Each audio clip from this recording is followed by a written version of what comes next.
Ahora hablaremos de otra ciudad de la costa peruana que se desarrolló durante el virreinato y que es donde actualmente vivimos. Hola, bienvenido a esta sesión entonces donde desarrollaremos los aspectos más representativos de la ciudad de Trujillo. Curiosamente, existen tres Trujillos más que acompañan a este homólogo peruano. Se encuentran en España, el original, en Puerto Rico y en Venezuela.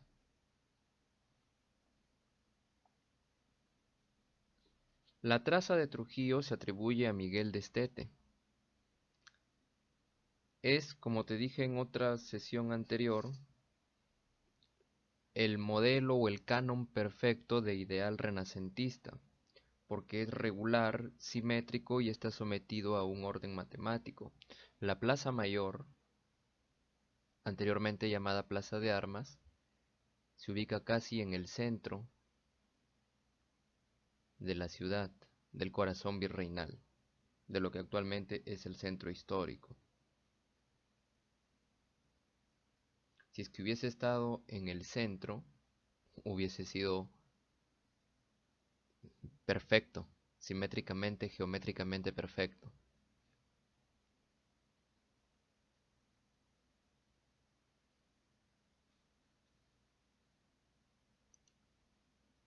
Es precisamente esta figura elíptica, casi ovalada,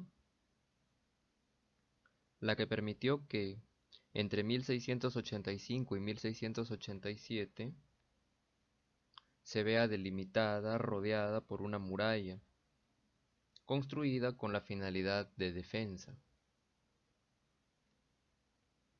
En las imágenes puedes notar cómo era el Trujillo de 1786, según el trazado elaborado por el obispo Martínez de Compañón. Curiosamente, hablando de Martín de Estete y de este obispo, hay calles que actualmente llevan su nombre.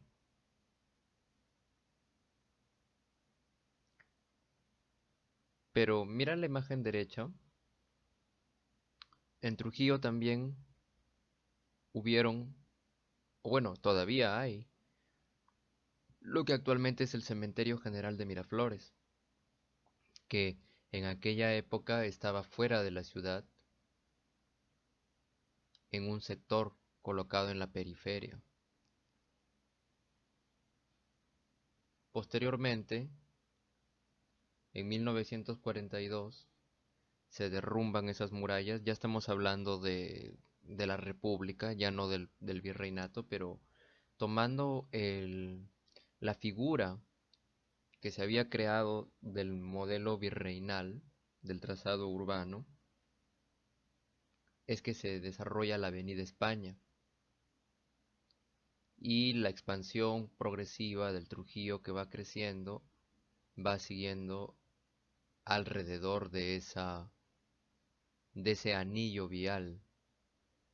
Como ves aquí en el 2020, acá todavía mira en la parte superior de la figura derecha se ve el cementerio de Miraflores, que también fue ampliado en diferentes etapas.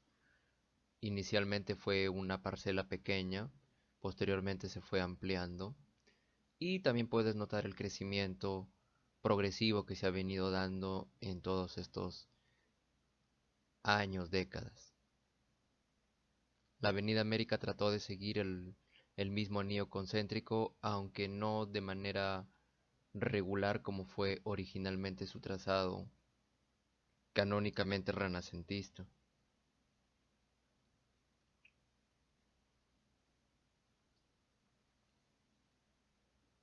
En cuanto al espacio público y los primeros solares y los edificios de mayor importancia, en 1616 se establece la diócesis de Trujillo y se elabora la primera versión de la catedral,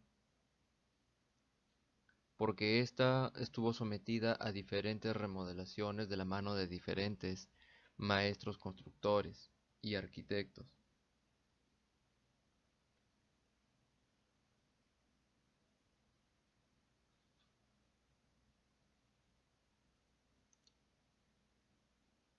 Trujillo se funda en 1534. Martín de Estete se encargó del trazado, pero la fundación estuvo a cargo de Diego de Almagro, uno de los socios de Francisco Pizarro, tomando este nombre de Trujillo en alusión al Trujillo de Extremadura de España, la tierra de donde provenía Pizarro. Como bien sabes, cuando se fundan las ciudades del virreinato, lo primero que se hace es trazar la plaza mayor y ubicar los edificios de mayor importancia. De esta manera, la catedral y el cabildo fueron acompañados de los otros solares de familias importantes, como las que ves aquí en la imagen izquierda, según los trabajos del historiador Chávez Marquina, de las familias principales que se asentaron en esta ciudad. Lo más interesante es que en la Plaza Mayor actual todavía se pueden encontrar, en la plaza estoy hablando, todavía podemos encontrar el hito que marca la orientación y coordenadas de Trujillo. Está en un sector bien escondido. Si la próxima vez que vayas por ahí de visita, fíjate cerca de la catedral va a haber una piedra escondida cerca de los árboles, justo en el lado que da a la calle Orbegoso, y allí se encuentran el norte y las coordenadas de Trujillo. Trujillo tiene una orientación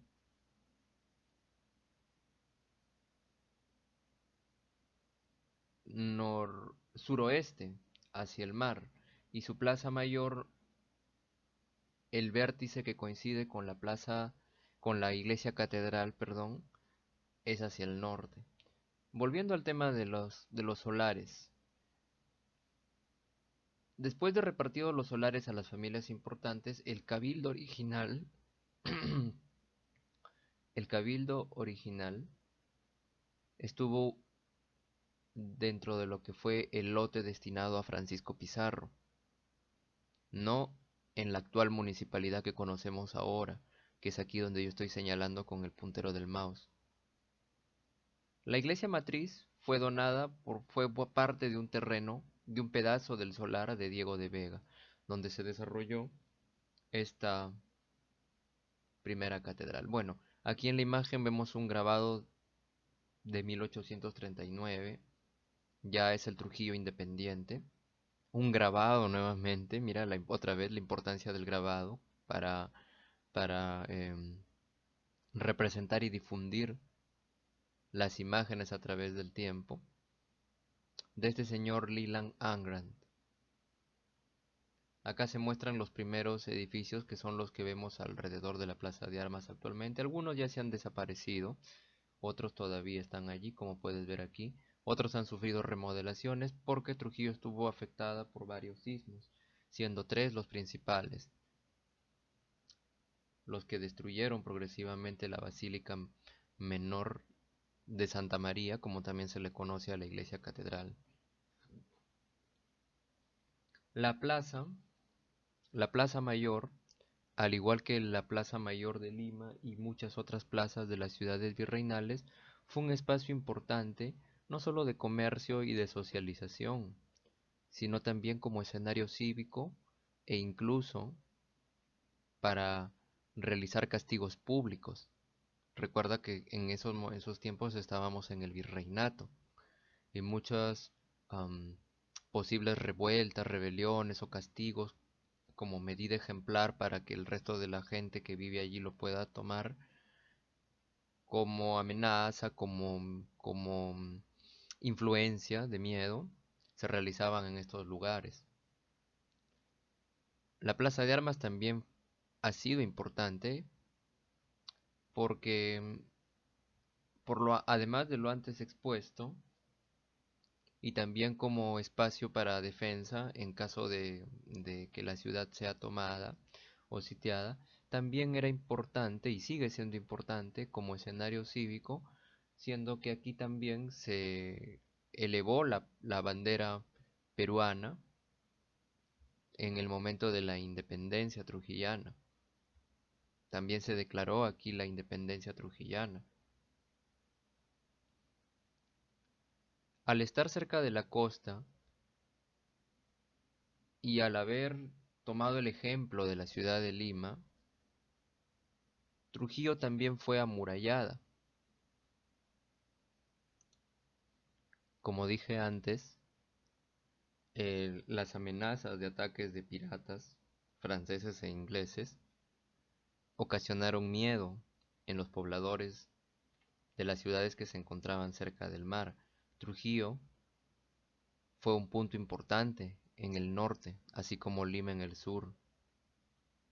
Es por esa razón que se encarga a este arquitecto italiano Joseph Fomento su diseño tomando como influencia las murallas de las ciudades florentinas en Italia. La construcción se realizó a manos de indígenas nativos, tomando las técnicas constructivas que se utilizaron en Chan en Moche, en tiempos prehispánicos. De esta manera se realizó una muralla de más de 5.000 metros lineales de perímetro, con muros de casi 3 metros de espesor y casi 3,5 metros de altura. Estuvo conformada, siendo que Trujillo era menor en extensión que Lima, por 15 cortinas y por 15 baluartes, que son los elementos defensivos, como ya vimos la sesión pasada, además de 5 portadas que se abrían hacia los principales caminos, como estás viendo en esta imagen. Portadas que llevaban a la sierra, a Moche, a Víctor Larco, al actual Víctor Larco, entre otras. Estas portadas de la actualidad, tanto en las portadas como en los elementos antes mencionados, no quedan más que restos. Tú debes conocer la actual cortina que se encuentra en la Avenida España y el baluarte que se encuentra cerca de la urbanización Miraflores, por el cementerio.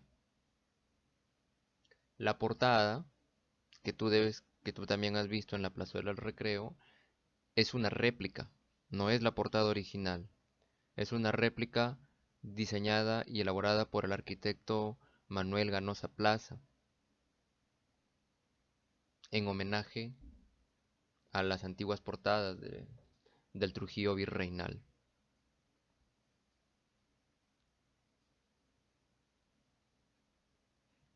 Esta posición estratégica que tenía la ciudad cerca del mar y estas murallas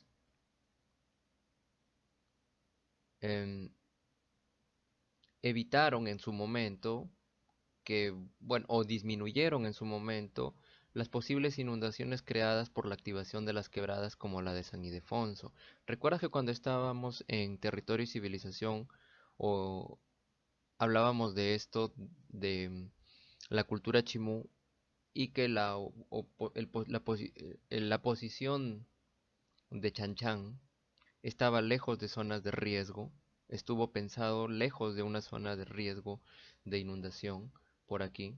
Sin embargo, Trujillo virreinal estaba justo en el corazón del curso natural de las quebradas que desembocan en el mar, actualmente Buenos Aires.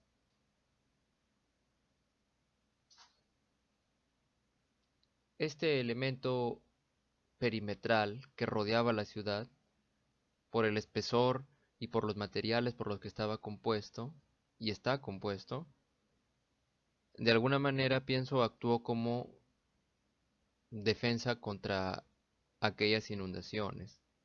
En cambio, hay cuestionamientos acerca de que si realmente hubiese funcionado en caso de una invasión pirata, porque esta muralla jamás tuvo terraplén y jamás tuvo foso, como vimos en el caso del Real Felipe, que sí lo tuvo.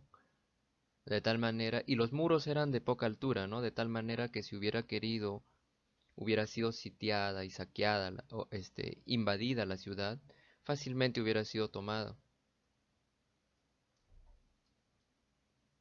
En las fotos puedes ver los restos de la muralla actuales, como evidencia de la que fue la arquitectura militar de los muros perimetrales de Trujillo.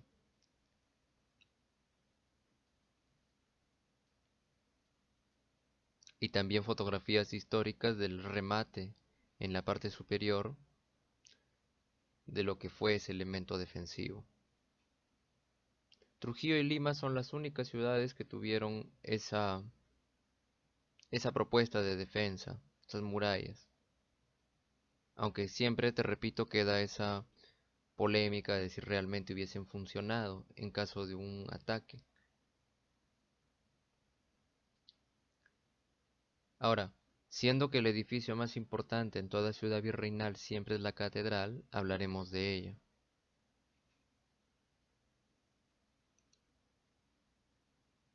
Como dije antes, la Catedral de Trujillo también recibe el nombre de Basílica de Santa María.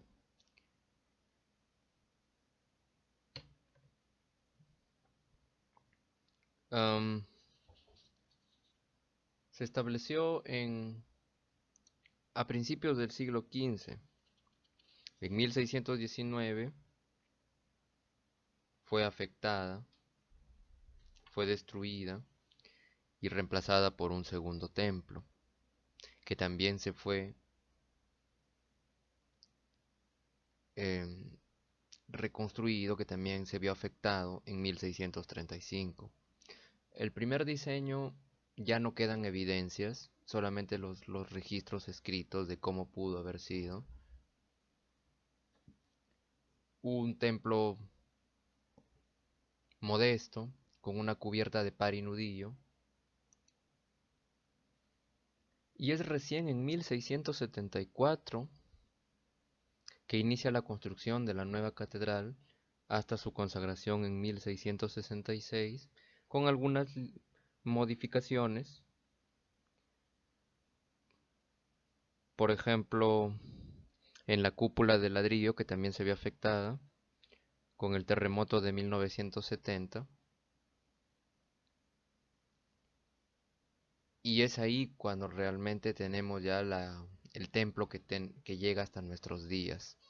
Por lo que en su construcción y diseño pasaron diferentes arquitectos. Yo solamente he considerado a Bartolomé de las Cuevas como uno de ellos aquí, pero has de saber que hubieron más arquitectos que se encargaron de su construcción.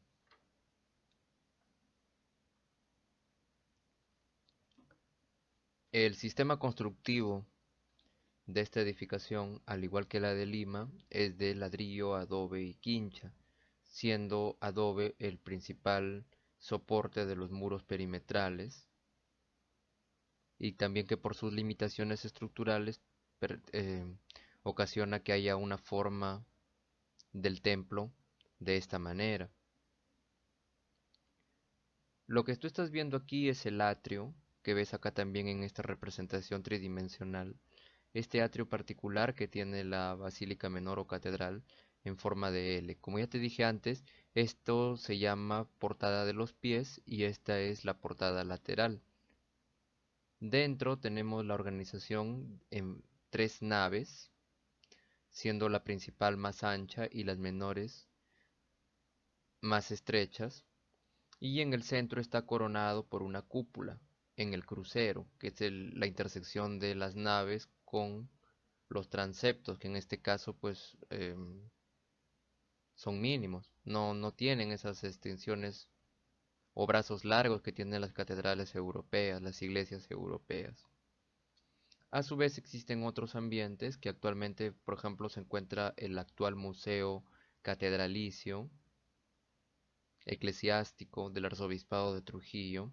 Y acá en la imagen derecha hay una comparación entre cómo pudo haber sido, según los registros de los colores originales que estaban entre el rojo, el amarillo y el azul, y el color actual.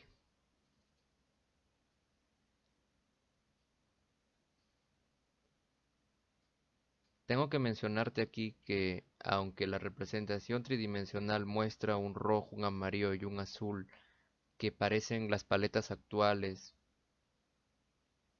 de los colores básicos para las combinaciones de pigmentos, los colores que se usaban en aquellos tiempos y que la paleta actual de las casonas del centro histórico trata de imita, están basados en colores creados por pigmentos en aquellas épocas, siendo estos tres el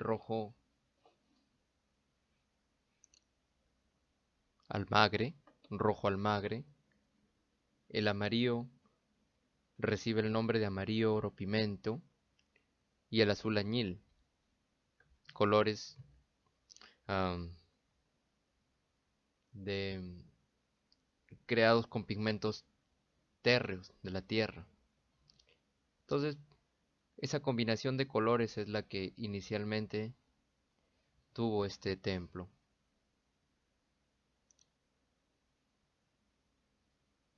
Con un enlucido de cemento, perdón, un enlucido de arena, yeso y cal que le dio más resistencia. Y tenemos pues un primer templo bastante expresivo, bastante polícromo, que posteriormente fue ya enlucido hasta tener este carácter liso. Anteriormente fue blanco, posteriormente en la actualidad pues se pintó de amarillo. Por eso es que acá en estas elevaciones que se han representado ves los colores originales de esta catedral.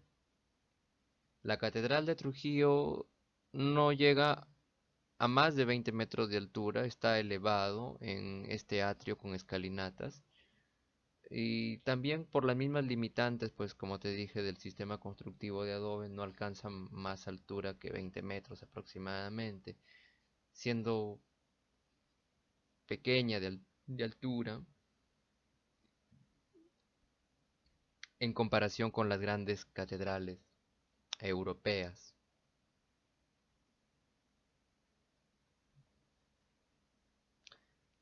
Tenemos estas portadas. Em, Acá en Trujillo es un caso curioso, diferente a Lima. Tenemos una fachada sobria que contrasta con el interior, que lo veremos más adelante. Sus torres son voluminosas.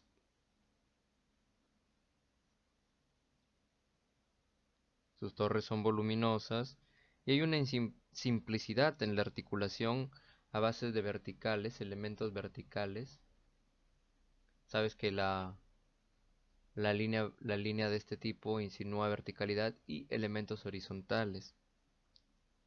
Una portada con un carácter modesto, moderado de barroco, a diferencia de otros templos que hemos visto en sesiones anteriores, en el que también hay influencia de rasgos renacentistas, como por ejemplo estas pilastras pareadas y este frontón triangular partido, con este óculo en la parte central. Tenemos entonces una portada principal que marca el ingreso a la nave principal y dos portadas laterales que forman parte de las torres, en las cuales están rematadas los campanarios con estas cúpulas. Y bueno, la catedral actual tiene esta figurita, esta escultura que reemplaza a la cruz que estuvo anteriormente allí. En cuanto a la portada, es de dos cuerpos con un remate y no vemos las calles marcadas, las calles de la portada enfatizadas como en el caso de Lima. A los costados de la catedral todavía se pueden apreciar los contrafuertes o machones de adobe que soportan el muro lateral. Y en cuanto al interior, puedes apreciar en estas imágenes los arcos fajones y también los arcos formeros. Para no confundirte, ambos son arcos de medio punto, como tú estás viendo aquí, que sostienen las bóvedas y también donde se encuentran las naves laterales. La diferencia está que el arco fajón es el arco transversal y el arco formero es el arco paralelo o longitudinal a la nave. Fácil, entonces el arco fajón es el arco transversal y el formero es el que va hacia los costados de un templo. Esto para cualquier templo que tú quieras estudiar. El arco principal, que se encuentra sosteniendo el cuadrante donde está el presbiterio y sobre el que se ubica la cúpula, o sea, los arcos que sostienen el crucero reciben el nombre de arco toral. Y bueno, ahí al fondo de la imagen de la nave principal puedes ver el altar mayor, que junto a la Catedral del Cusco son los dos únicos arcos exentos, es decir, que se encuentran separados del muro, no están pegados en ninguno de sus lados, a diferencia de las otras iglesias virreinales peruanas. Pero además del altar principal, que es bastante sencillo como puedes ver, de solamente dos cuerpos, un remate y tres calles, a diferencia del que vimos de Lima, también tenemos otros altares menores en las capillas laterales, que como te dije se formaban en los laterales, en las intersecciones de las naves menores.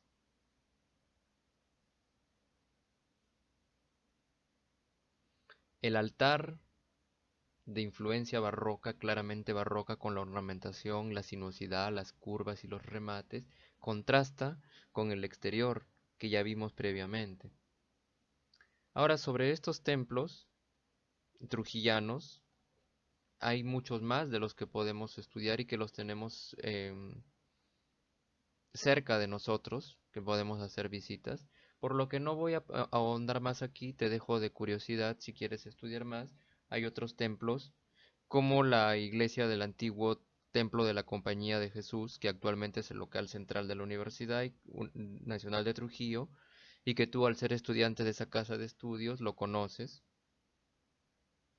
que tiene em, una diferencia, por ejemplo, con relación a la catedral, como es la cubierta y estos lunetos que forman parte de las ventanas laterales cenitales. Ya incluso teniendo un efecto de gótico, dice el arquitecto García Bryce, aunque no, le podemos llamar exactamente así. Tú sabes que por lo que estamos estudiando aquí, te estás dando cuenta que no podemos hablar de un único estilo, más bien hablamos de influencias, ¿ves? Otra que puedes estudiar es la iglesia La Merced, que de hecho te lo he dejado en una de las imágenes como portada para el ejercicio de grabado que vas a desarrollar.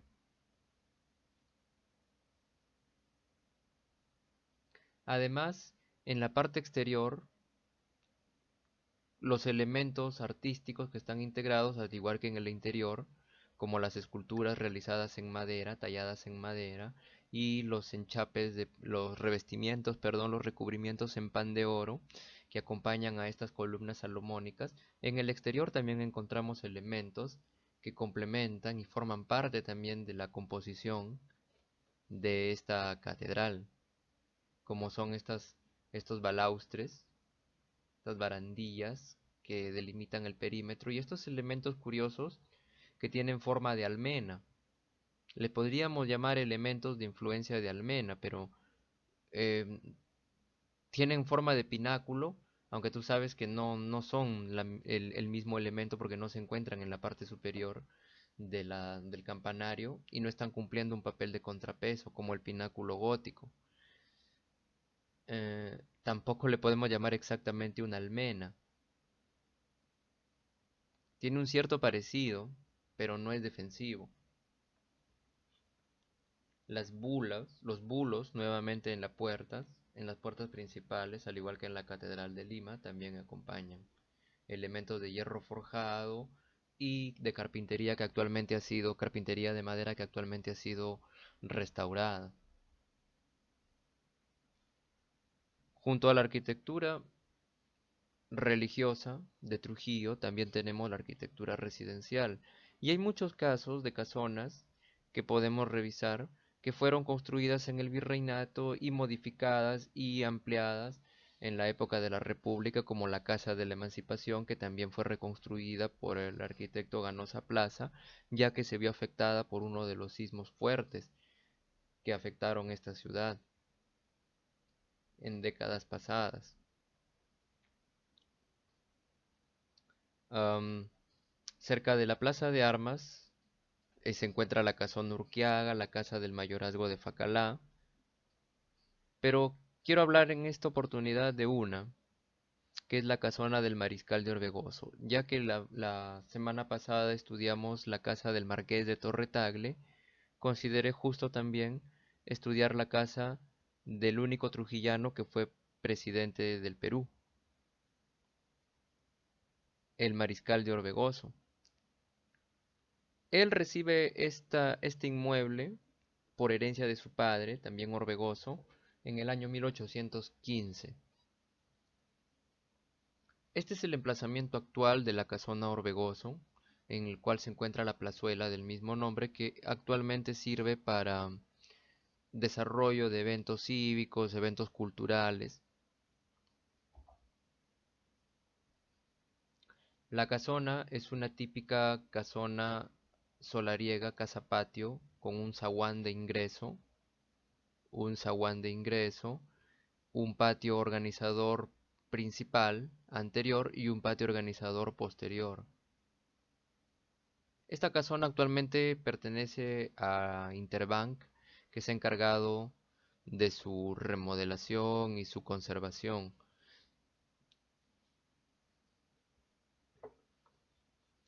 A propósito de edificaciones religiosas, aquí en el emplazamiento también se puede ver la parroquia de San Agustín, a unas cuadras de la Basílica Menor de la Catedral se encuentra esta. Mira la volumetría, porque no vamos a profundizar mucho, pero mira la volumetría diferente a la que hemos visto anteriormente. Una bóveda de cañón corrido.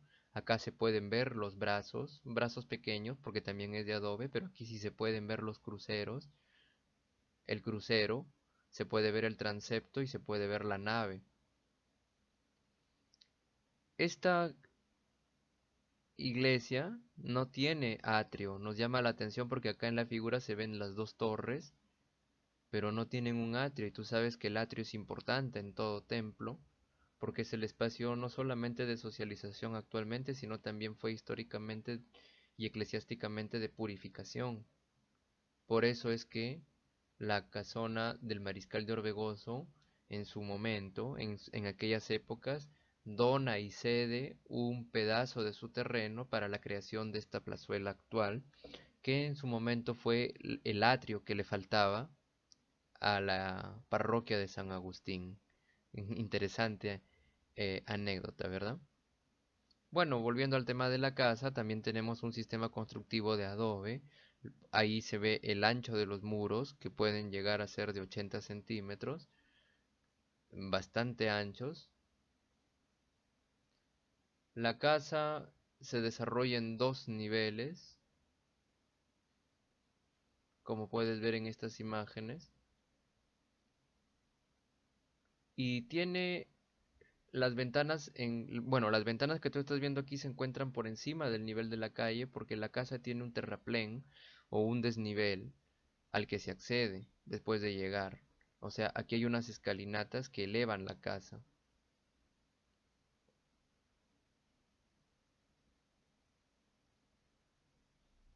En su fachada podemos ver la típica portada con el escudo de la familia, la típica portada, como en el caso de la del Marqués de Torretagle, aunque con una diferencia. Porque si bien es cierto, Lima y Trujillo están en la costa, puedes notar que hay una diferencia en cuanto a a las portadas trujillanas, como en este caso, más sobria, más lisa. En el interior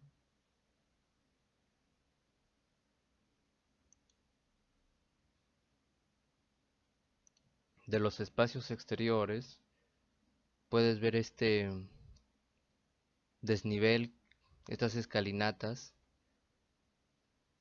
que elevan el primer piso y lo separan del patio. Así como en el exterior también puedes ver la plazuela Orbegoso.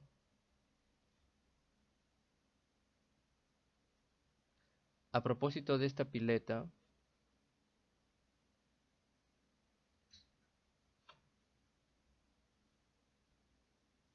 en la Plaza de Armas, en la Plaza Mayor actual de Trujillo, no fue sino hasta llegada la independencia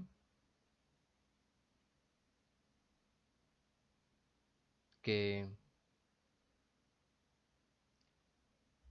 hubo esa fuente, porque anteriormente la Plaza Mayor era completamente llana. En tres intentos, en tres oportunidades se intentó colocar una fuente porque eh, el único personaje que abastecía de agua en aquellos momentos era el aguatero, la persona que estaba encargada de la compra y venta de agua. No había servicio de agua, imagínate en aquellas épocas cómo era estar así. Recién entrada la independencia en las primeras décadas, es que el doctor Madalengoitia es el quien dona esta primera pileta y finalmente en Trujillo se logra tener abastecimiento de agua, agua para el consumo humano.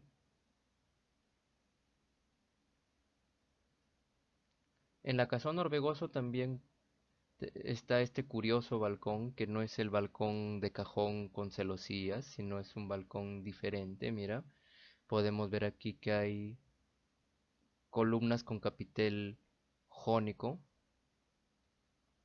en madera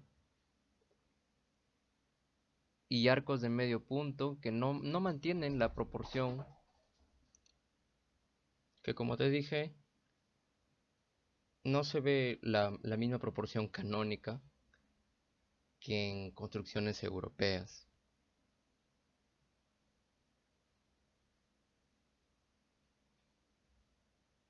Actualmente esto se encuentra en estado de deterioro. Y bueno, en los interiores puedes apreciar el tratamiento em, que complementa el inmueble, la casona de Orbegoso.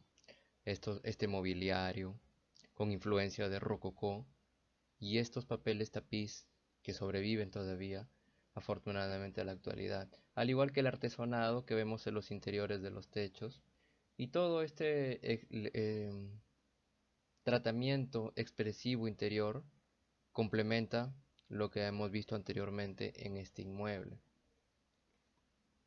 Y antes de finalizar, no quisiera dejar pasar también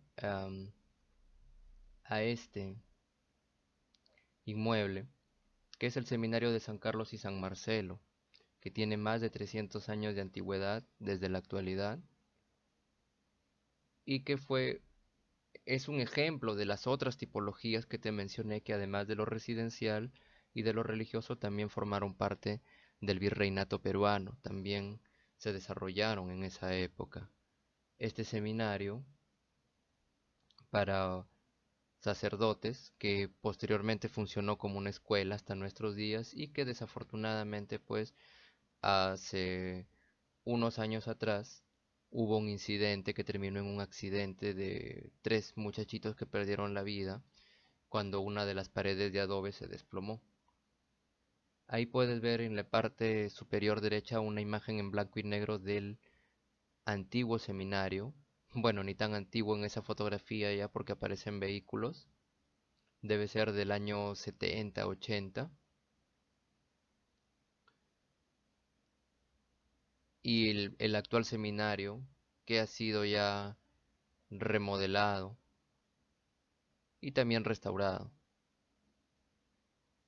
La organización de este sitio es de tipo claustro, con un patio organizador al cual alrededor del cual se desarrollan y se desenvuelven las estancias. Y tenemos una portada también con columnas pareadas de dos cuerpos, sobria, en la cual se encuentra el actual escudo del seminario y también el reloj en la parte de atrás. En síntesis, aunque hay afinidad entre Trujillo y Lima en lo que respecta al clima, a la ubicación, el piso ecológico y a los materiales comunes que son el adobe, la quincha y el ladrillo, hay una particularidad en la arquitectura trujillana que es la sobriedad y la predominancia de esquemas sencillos de composición, tanto en sus elevaciones interiores como en exteriores y en su portada, a diferencia de Lima. Y es por eso que seguiremos estudiando dos ciudades más para que puedas notar la diferencia dentro de este mismo periodo virreinal de cada una de las regiones y su arquitectura y urbanismo. Muy bien, nos quedamos en esta sesión por ahora.